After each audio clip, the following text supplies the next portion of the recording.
आज हम एक बार फिर से वाच्य परिवर्तन और बारीकी के साथ सीखेंगे विस्तार से।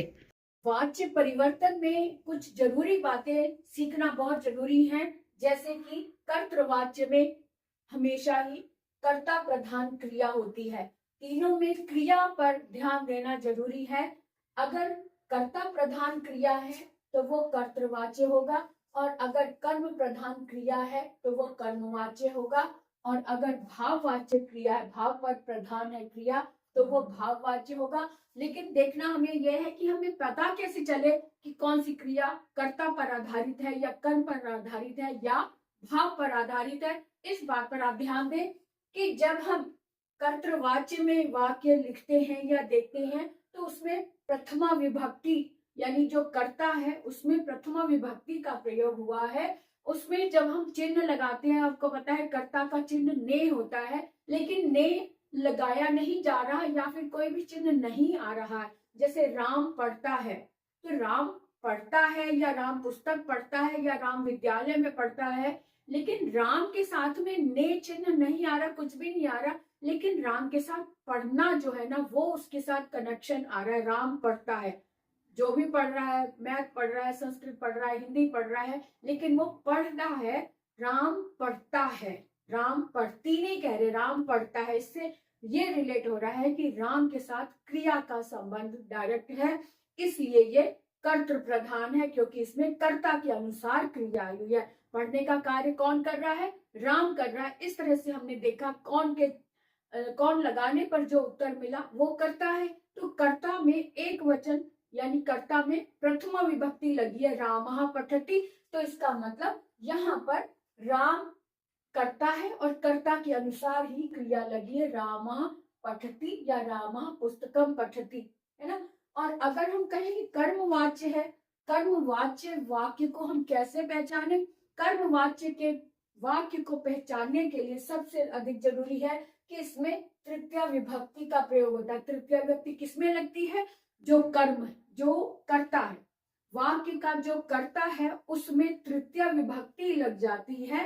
तृतीय विभक्ति का मतलब है कि के द्वारा या से लगता है। तो अगर हम राम पढ़ता है कहते हैं, ये तो हो गया राम पर आधारित कर्तृवाच्य, लेकिन अगर हम कहें राम के द्वारा पढ़ा जाता है, राम के द्वारा पढ़ा जाता है, यानी राम के द्वारा आ गया, के द्वारा यानी तृतीय विभक्ति आ रही है, तो यहाँ पर पुस्तक पढ़ी जाती, राम के द्वारा पुस्तक पढ़ी जाती है।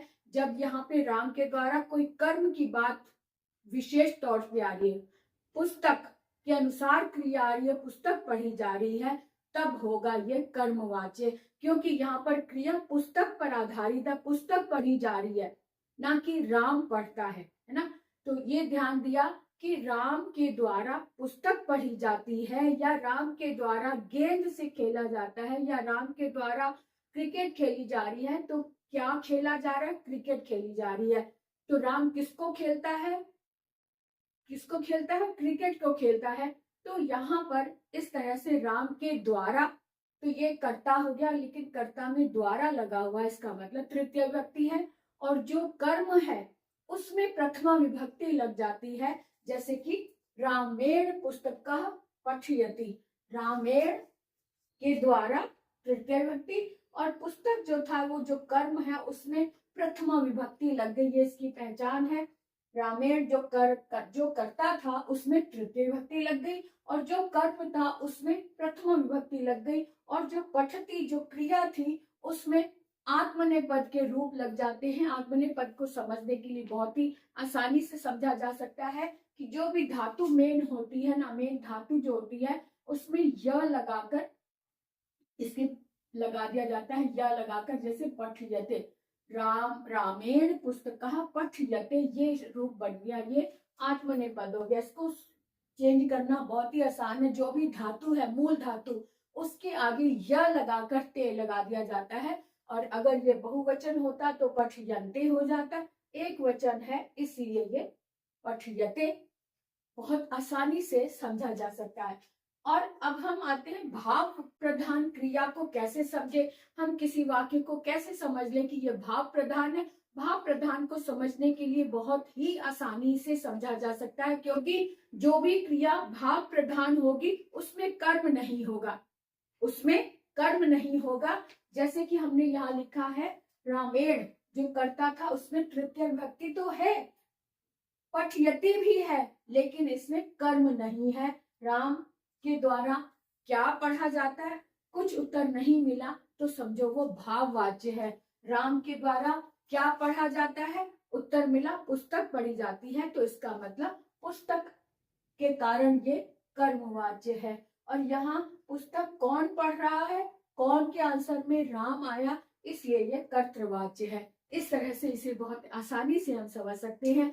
मुझे उम्मीद है कि आपको ये बहुत अच्छे से समझ में आ गया और बहुत ही आसानी से आप इसे हल कर पाएंगे। तो आज के लिए इतना ही, फिर मिलेंगे। अगर कोई दुविधा हो तो आप कमेंट करें, प्रश्न करें और लाइव क्लास में जरूर आया करें। सुबह के समय जो लाइव क्लास होती है उसमें जरूर आया करें, उसमें और भी विस्तार से आपको आपके प्रश्न का उत्तर मिलेगा। तो आज के लिए इतना ही। जय राम जी।